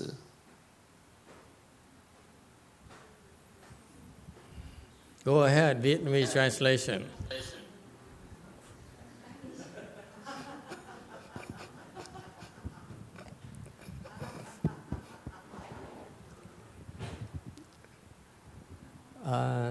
Con xin trả lời là các pháp quy về một, tức là everything emptiness. Trong cái emptiness đó,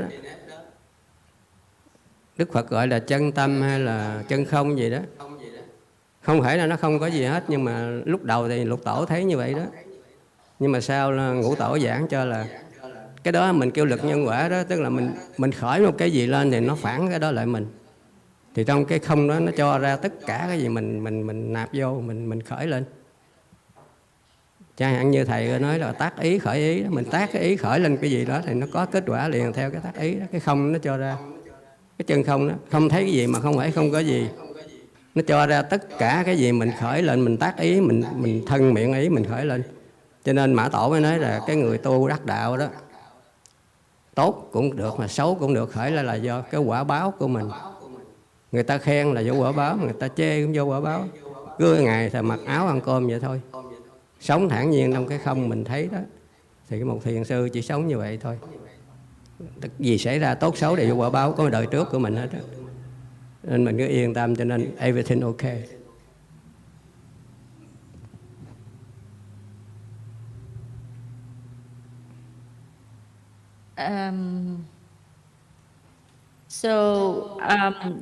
What I understand is like all of the Dharma is containing one Dharma, and one Dharma is all Dharma. So basically, that is the true mind. True emptiness, but actually it's not that there's nothing in there. It's just a reflection of whatever you put in. It's like the law of cause and effect. So if you strike out a thought that arises, and then there will be a reflection of the thought. So basically, the Matsu say like when you attend the Dharma, you attend the way, whether it's good or bad, whatever happened to you is only a manifestation of the laws of cause and effect, like whether people praise you or ridicule you or whatever, it's just your retribution, or it's the cause and effect. So that's why you don't need to worry much about anything. Just nhiên tự tại. What do you say? So you just accord with the Dharma, and everything will be okay. Quý vị, cái đó không có xa xôi vậy đó, nó ngay trong cái tâm mình đó. Tôi áp dụng cái đó là khi Ngài Huệ Minh hỏi Ngài Huệ Năng á, ông đắc cái gì mà thầy trao y bát cho ông vậy? Thì Ngài Huệ Năng mới nói là khi mà ông không nghĩ thiện, ông không nghĩ ác, hai cái ý nghĩ đó chưa có style, chưa có khởi lên trong đầu ông, thì tôi thấy cái đó mà thầy giao y bát cho tôi. Thì Ngài Huệ Minh mới hỏi còn bí mật nào nữa không? Ngài Huệ Năng mới trả lời bí mật nằm phía ông. Ông nhìn vô trong cái đầu ông, self reflex, ông thấy cái đó. Ai cũng có cái đó. Cái đó thì gọi là chân tâm hay là chân không gì đó. Mình còn sống chứ không có chết, nhưng mà nó không có phải vọng tưởng. Như thầy trụ trì bữa nay nói khi quý vị dừng vọng tưởng đó, không phải là mình dừng vọng tưởng mà không phải mình chết, không phải mình là cục đá, nhưng mà cái Buddha nature của mình nó ngày đêm nó sẵn ở đó. Mình bỏ cái thiện vô cái thiện, bỏ cái ác vô cái ác. Nhưng mà tổ mới nói là quả báo của mình an nhiên mà mình mặc áo ăn cơm thôi, không có gì phải mong đợi hay là ro rầu sợ hãi cái gì hết.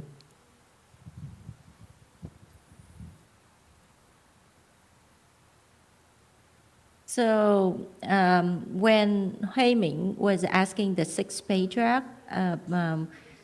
when the sixth patriarch was on the run, and then Hui Ming stopped the sixth patriarch and asked, like, what did you attain so that Shifu gave you the bow and the rope? And Master Hui Neng said that the moment where you don't think about good, the moment you don't think about evil, in between like that, there's no thought arise. When you attain that state, and I got it, that's why Shifu gave me the bow and rope. And then Hui Ming asked, is there any secret, additional secret? And Master Hui Neng said, the secret stayed inside you. So everything is inside you. You can call it a true mind or true emptiness or whatever. Whatever you put in there, it's just a reflection of it. You, like Master say, that you are in a state of no false thinking at all. And then you are still alive. You are not dying. You are not a rock or whatever. But your Buddha nature is constant there. Whatever you put in the good thing, the good thing will manifest. If you put in the bad thing manifests. That's it. That's why everything is okay. YouTube, go ahead. Sutran says, when truly empty, it is great compassion, which is far from nothing. In samadhi of emptiness is no thought, no reflection, and just wisdom. And in samadhi of emptiness is no thought, no reflection, no time, just wisdom of oneness. Huh? Never mind. Oh. Okay. Any other words of wisdom? I'm totally lost.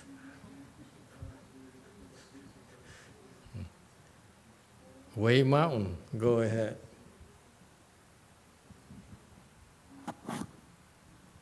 Master, is that the state of the matching thing? I heard Venerable YongHua talk about the eighth ground Bodhisattva enter the matching thing. Is that what Venerable Xinche talks about? No.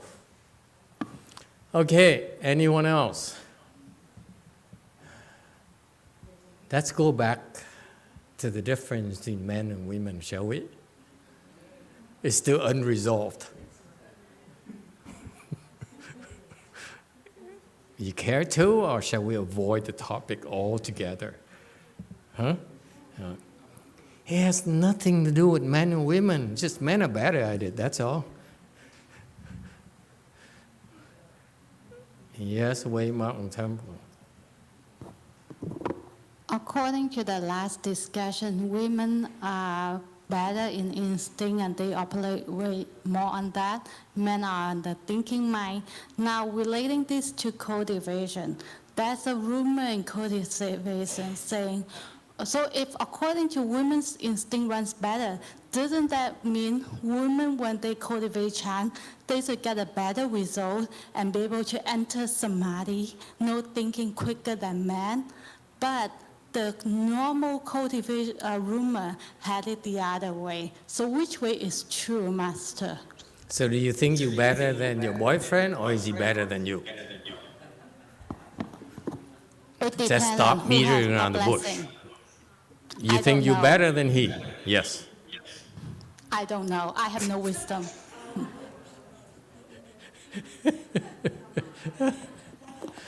No guts. How about the boyfriend? You think you're better than her? Or she's better than you? Let's give them time to think about it. Okay, so let's go back to the thing, and because this is important, I want you to understand this. I think today's lecture basically is way over your head, but this doesn't have to be. Okay? Let's face it. That's how it is. When you learn something profound, expect it to be way over your head, okay? But then the teaching also has to be something for you to get out of it as well. Otherwise, you drown. You know? What? You scare me.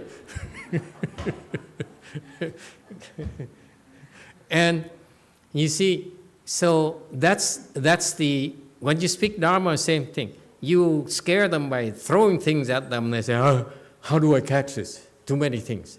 But then you also have to throw them things they can understand. Okay? Master Hui Neng, when he ran away from Fifth Patriarch and Venerable Hui Ming, caught up with him because he's a much better athlete. So he ran very fast. He caught up with Master Hui Neng. And Master Hui Neng said, you know, if you want me to explain what it's all about, then all you have to do is tell me what is your mind like when you don't think of good and bad or bad. Okay? It's unfortunate. I explained to you in that way because it makes more sense to you. But the way they translate it in that sutra into English didn't make sense to me. Actually, it bothered me. I said, well, what are you talking about? Good and bad. What kind of nonsense is that? Okay? The Master Hui Neng's teaching very simple. He says, you want me to know how I got my position as Sixth Patriarch. Okay? I got it because I stopped thinking about good and bad. It's that simple. And somehow it got lost in translation. Furthermore, in my humble opinion, Master Hui Neng was not a great teacher yet. That's why what he tried to relate to Hui Ming didn't make sense to him either. That's why Hui Ming didn't get enlightened. Hui Ming said, huh? What are you talking about? Okay? I think of good and bad. If I cannot distinguish between good and bad, then I'm basically a stupid person. What kind of nonsense are you talking about? Okay? So, to be truthful, I feel the Master Hui Neng tried to teach him the wrong things. He was not a great teacher yet. Took him another 16 years before he developed the skills to teach people. Okay?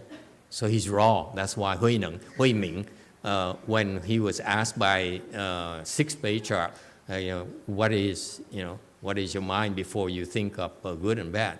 It didn't make sense to him at all. Okay, it's not what Chan is about. You know? Anyway, so the premise is that you learn meditation, you learn the spiritual practices, the goal of which in Buddhism, very clearly, is for you to stop thinking. Excuse me. Is that clear?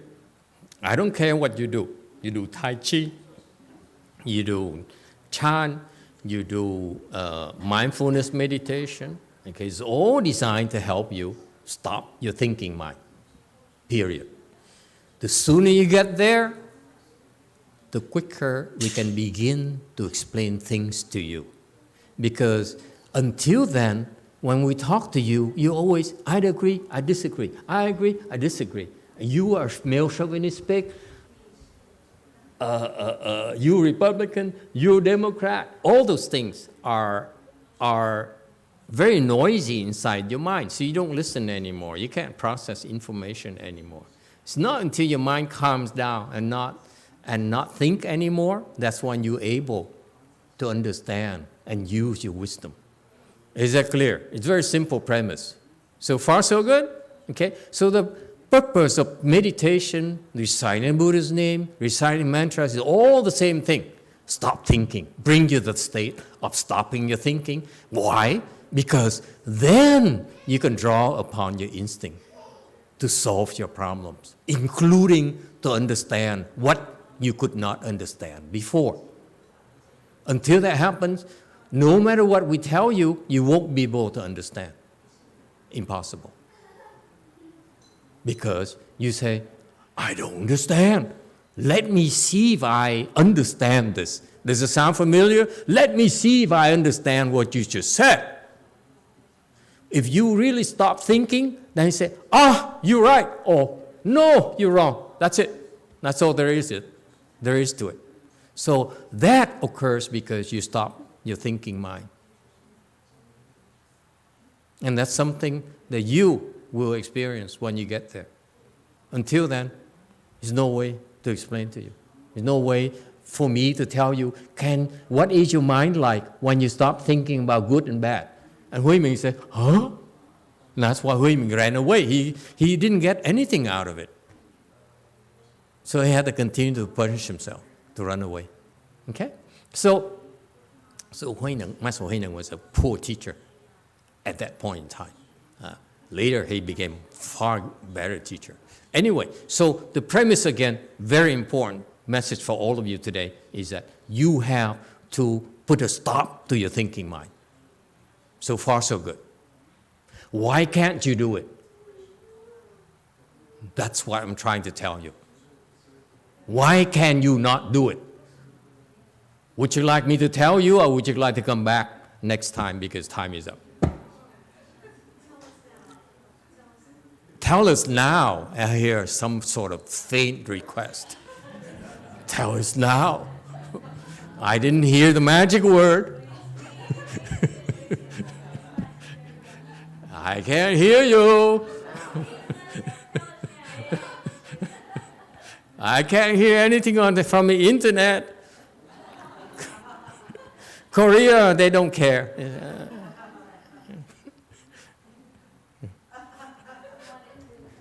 Okay, I'm in a good mood. I will tell you now.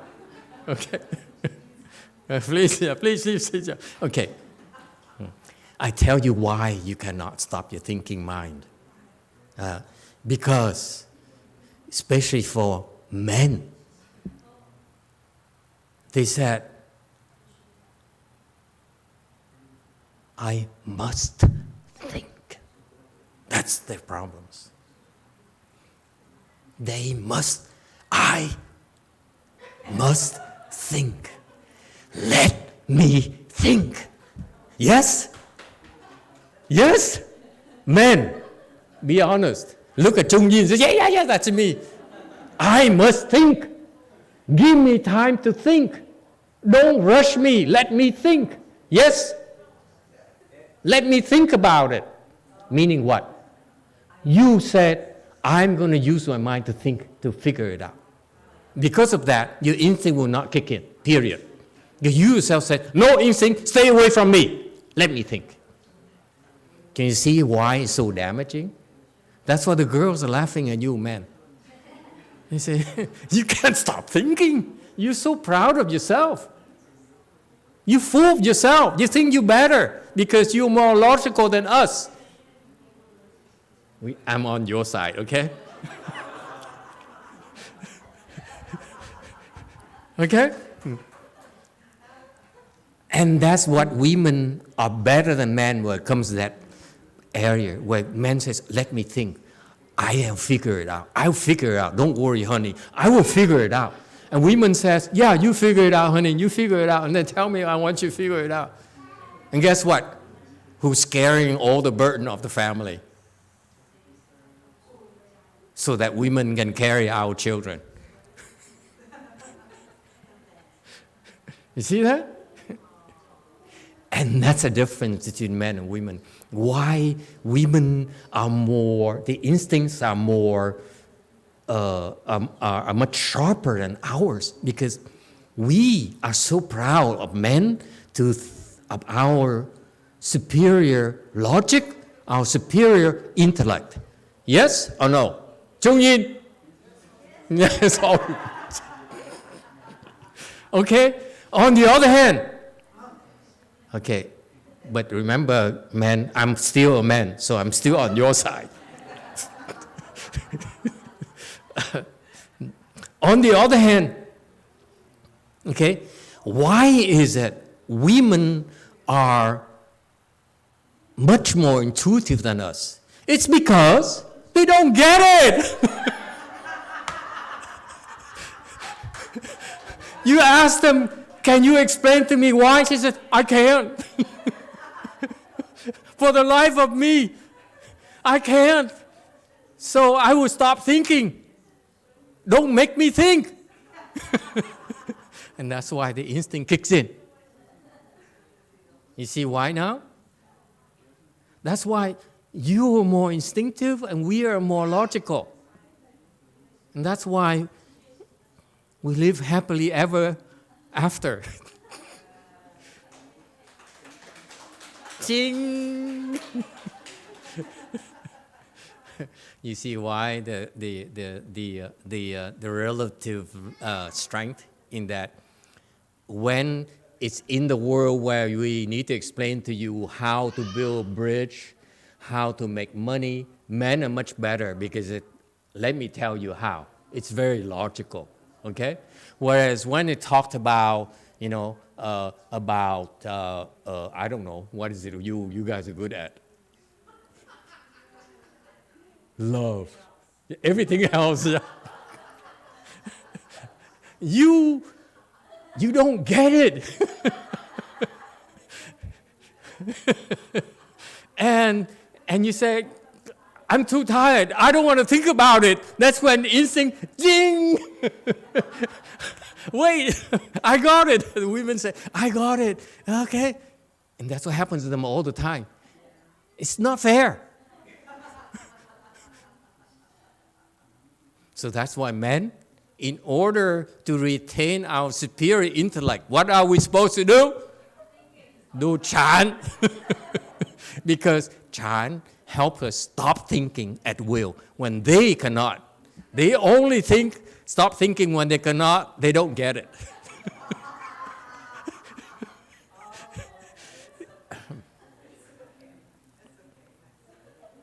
The Koreans don't appreciate it. This is a secret from America. They don't appreciate it. Huh? You like? And that's why. That's what happens. Yeah. So that's why it's so important for both sexes to learn to stop their thinking as a skill. Then you are both able to use your instinct and your wisdom. That's the secret. You see that? It's not about you meditate in order to see things and in order to tell what happened to us in your prior lives and so forth. Those are not that important. Those are meaningless. The main thing is that you develop the ability to stop thinking so that you can solve the problems that matters to you right now. Okay? That's why. And instinct or wisdom, that's why the premise is that wisdom cannot arise from the intellect. Wisdom only arises at the point where the intellect stops. When the thinking mind stops, you stop thinking about good or bad, that's when your wisdom shines forth. So Master Huineng stopped thinking about good and bad. Okay? Can you imagine yourself threshing rice for 8 months, okay, all day? What good or bad is there left to think about? Huh? Tell me. No one cares for you, okay, whether you live or die, okay? And what's the point thinking about good or bad? Profits or loss. You're a slave. See? And he stopped thinking, and that's why. Jing! The fifth patriarch saw that and said, you ready? Now I can explain to you what's next.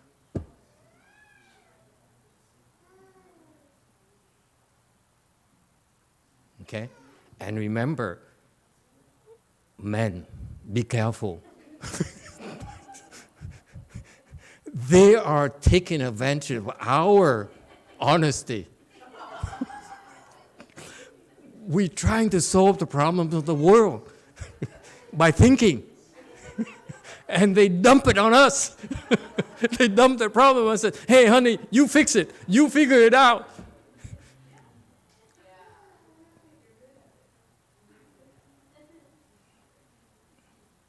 Stop being victims. Okay, thank you everyone. Okay, we stop here.